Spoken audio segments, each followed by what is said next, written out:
آیت اللہ العظمی امام سید علی خامنائی کا ایران کے شہر کرمانشاہ میں زلزلہ زدہ علاقوں کا دورہ اور وہاں کے لوگوں سے ملاقات۔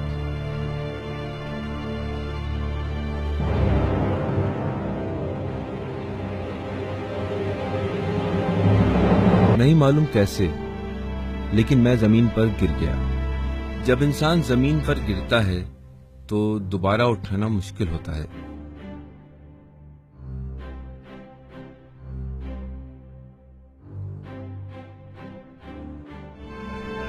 لیکن آپ زمین پر ہی کیوں نہ گر گئے ہوں؟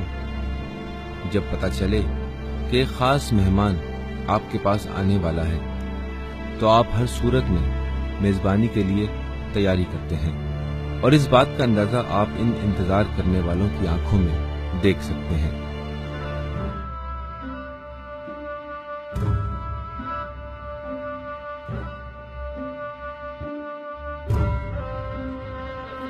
منت در سر ما زلزله زدگان گذاشتیم که آمدین شهر سرپل تو خوابم نمیدیم که رهبر بیاد اینجا. والا برای حضور مقام معظم رهبری میان آمده اینجا میخواست سخنرانی بکنه، درد دل این مردم بیچاره ببینه، این زخمهای عمیق دارو بزنه، درمان بکنه. نمیتونم از دردام به رهبر بگم، چون خودش دردام رو دیده دیگه. فقط خوشحالم که رهبر رو میبینم. الحمد لله رب العالمین و صلی الله علی سیدنا و نبینا۔ 12 نومبر کو 7.3 ریکٹر اسکیل کی شدت کا زلزلہ، یعنی بلا کی شدت، جس نے عمارتوں کو خاک میں ملا دیا اور زندگی کی سانسیں جیسے رک سی گئی تھیں۔ جنازه عزیزینمان بی خود سنفار کرد.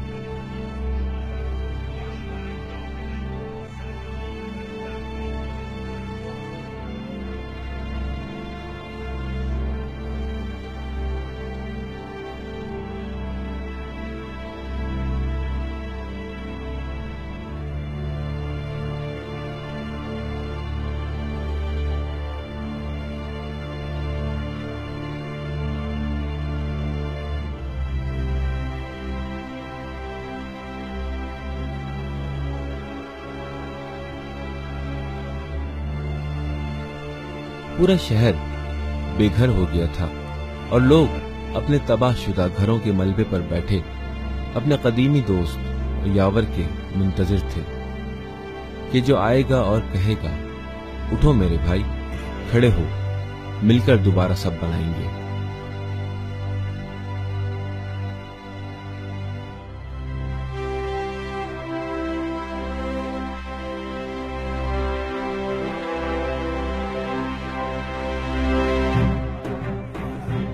اس شہر کا مہمان لوگوں کی جھرمٹ میں داخل ہو رہا ہے۔ لوگ کردی زبان میں خوش آمدید عرض کر رہے ہیں۔ ہمیں موصول شیڈیول کے مطابق سیدھا تقریر کی جگہ پر جانا تھا، لیکن اچانک ڈرائیور کی گاڑی رک گئی اور ہم دیکھتے ہی رہ گئے۔ یہی وہ جگہ تھی جہاں میں زمین پر گرا تھا۔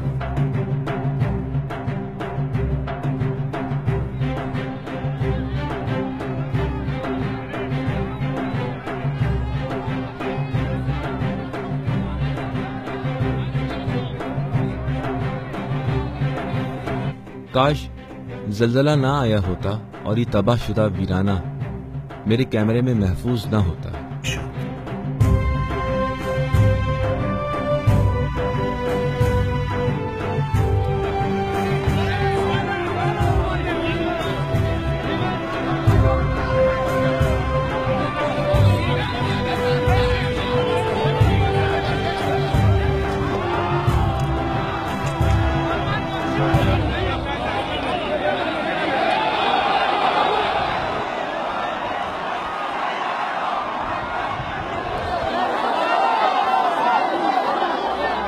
دوست قدیمی طویل سفر کے بعد لوگوں کے درمیان پہنچ چکا ہے اور لوگ اللہ اکبر کی صداؤں میں اپنے رہبر کا استقبال کر رہے ہیں۔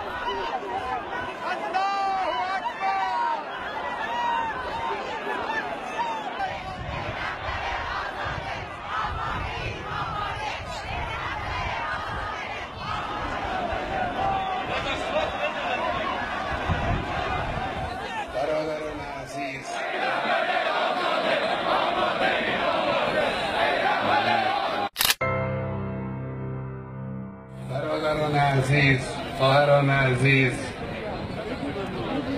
مردم عزیز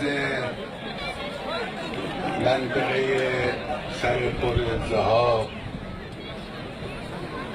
و کسانی که از مناطق اطراف اینجا تشریف آوردید، من به همه شما سلام عرض میکنم. خیلی مایل بودیم که در وقتی به شهر شما بیاییم که دلهای شما شاد باشد، زندگی شما خرم باشه. رہبر اور عوام میں فاصلہ اس قدر کم تھا کہ اکثر لوگ اپنے موبائلوں سے ویڈیو بنا رہے تھے اور رہبر بھی لوگوں سے ملنے آئے تھے. یک کمی کنار باشید، من جمعیت رو ببینم. تقریر کے اختتام پر بھی اچانک ایک شخص نے مجمع میں سے کہا، آقا میرا ہاتھ تھام لیں.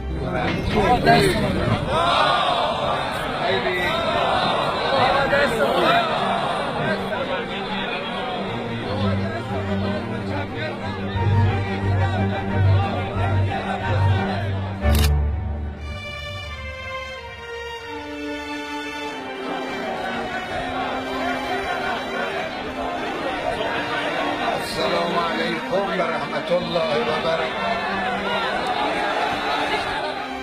پل ذہاب پر تقریر ختم ہوئی اور یہ تو ابھی سفر کا آغاز ہے.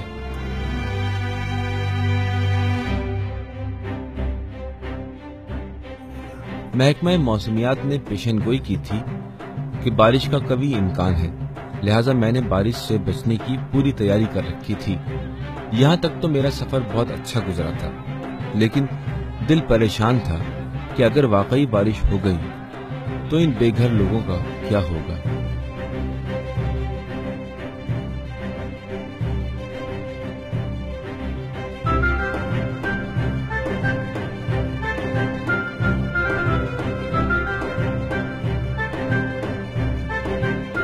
پل ذہاب کے علاقے کے بعد پہلے گاؤں میں داخل ہوئے اور رہبر سیدھا خیمہ بستی کی طرف چلے گئے.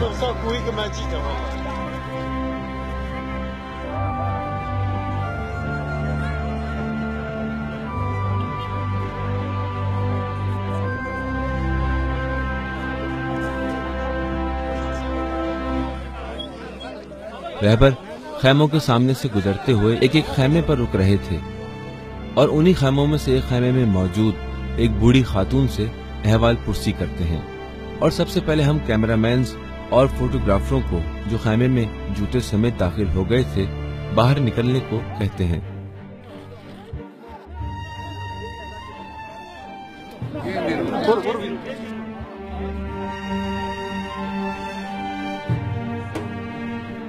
جہاں بھی جاتے ہیں ایسے افراد ضرور موجود ہوتے ہیں جو تمام تر حفاظتی حصار کو پار کرتے ہوئے رہبر تک پہنچ جاتے ہیں اور اپنا حال دل بیان کرتے ہیں.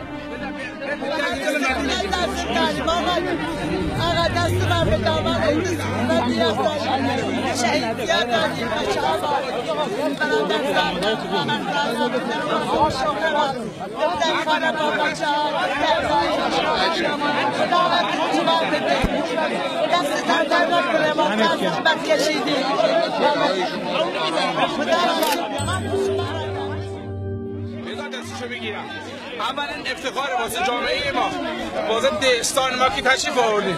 از خدا میخواستیم که مهمانی دیگه اینجا تشریف آوردید که جلو پاهاتون قربان دیگه. مهمان رهبر معظم انقلاب دیگه ازتون انتظار دارن. هر جا رفتین خیر و برکت بوده. امیدواریم که واسه مجتمع کویک هم خیر و برکت داشته باشید. فقط این تقاضا ازتون داریم.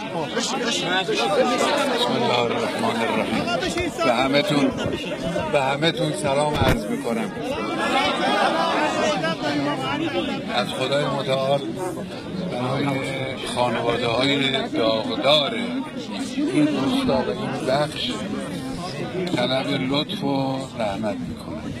انشالله خدا بر دلهای شما آرامش و صبر و سکینه خودش رو نازل کنه. از اینکه شما جوانهای مؤمن و با نشاط و پر هیجان و پر احساس رو زیارت کردم در اینجا. خوشحالم. خدا انشالله همه تون رو حفظ کنه و السلام علیکم و رحمت الله.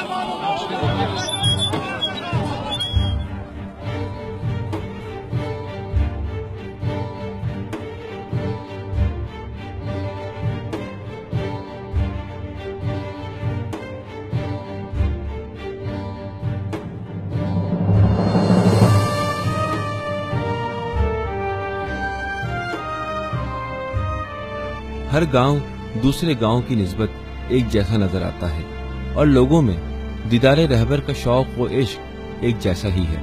एक गांव के लोग दूसरे गांव के लोगों को भाग भाग कर इत्तला दे रहे हैं कि रहबर आ रहे हैं, आमादा हो जाओ।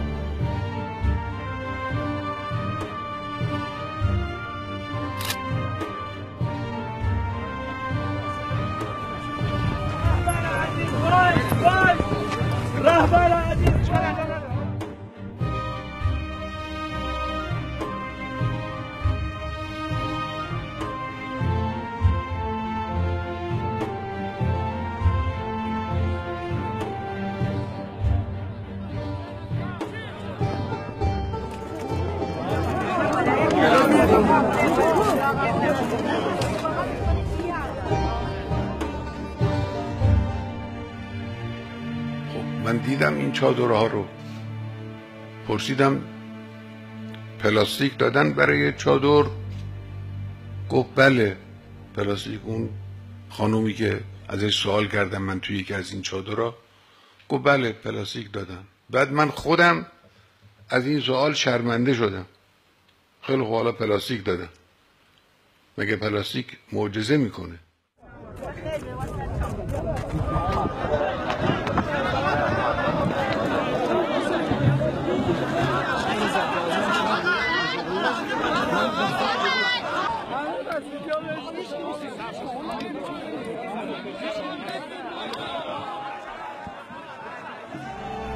लोगों का जम्मे गफीर शौक़ दीदारे रहबर में गर्दो गुबार भी साथ लाया है, लेकिन रहबर है कि इनको सिर्फ आवाम से ताल्लुक की परवाह है और बस।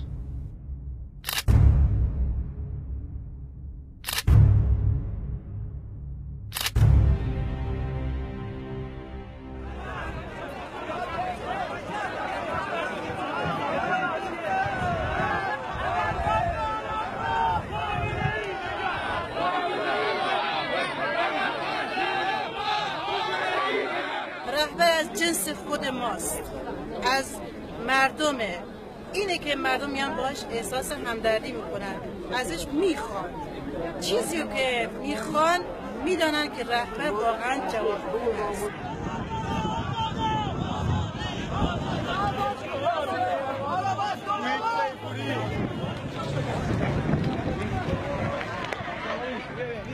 ज्यादातर गांव के मकीन अहले सुन्नत हैं या अहले हक, लेकिन सबका मुश्तरक नुक्ता उनकी मेहमान नवाजी और इस्तकबाल है।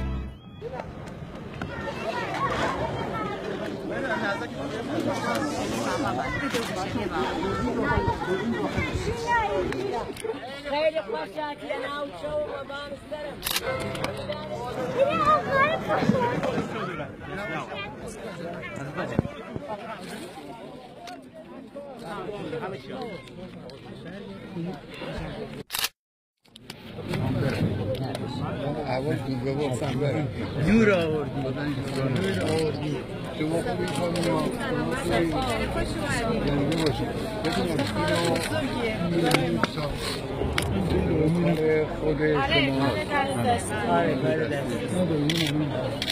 خیلی خوب. خدا انشالله که به شماها خیر بده. خدا انشالله در حال ترحم کنه. انشالله موفق باشید.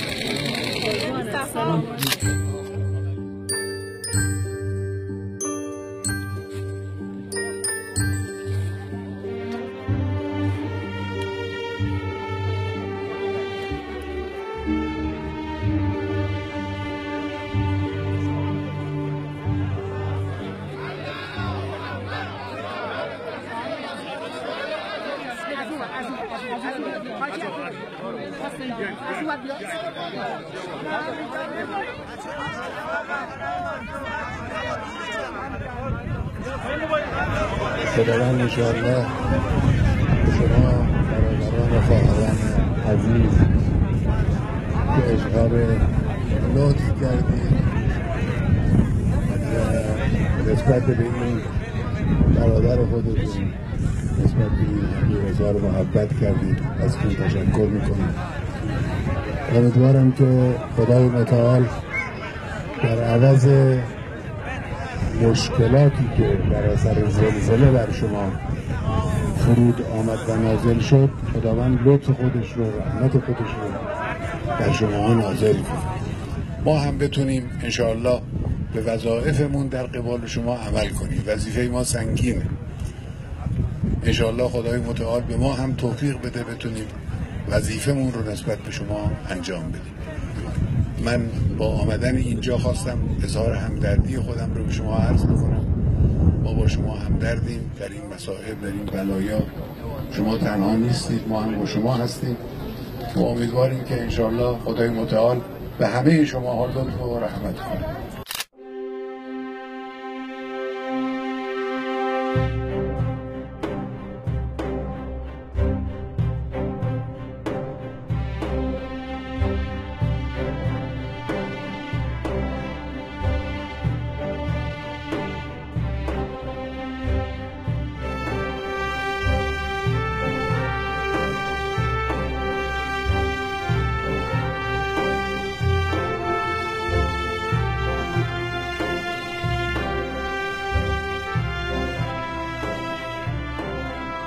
सफर के आगाज से अब तक रहबर कितनी मर्तबा लोगों से मिलने के लिए गाड़ी से उतरे ये याद नहीं।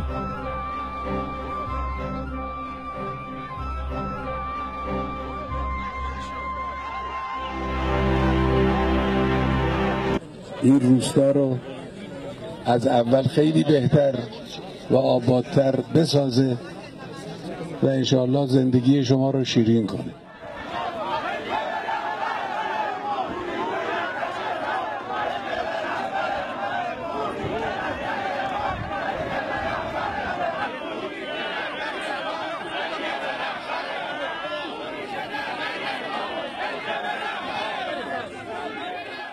رهبر از اومده قدم رو چشام گذاشته، رو سر ما گذاشته. ممنونیم ازش، ممنون از همه نظامیان. تشکر از نظامیان.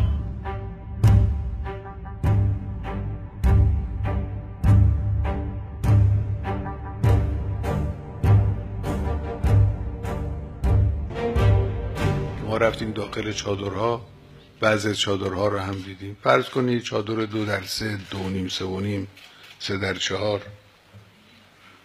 این زندگی نشد. لکن بایستی بعد از این کار رو آیون و مسئولین محترم با مدیریت بهتر و با استمرار و پیگیری و با سرعت انشاءالله باید انجام بدن و این مردم رو از این گرفتاری بزرگی که پیش آمده انشاءالله خارج کنیم. مردم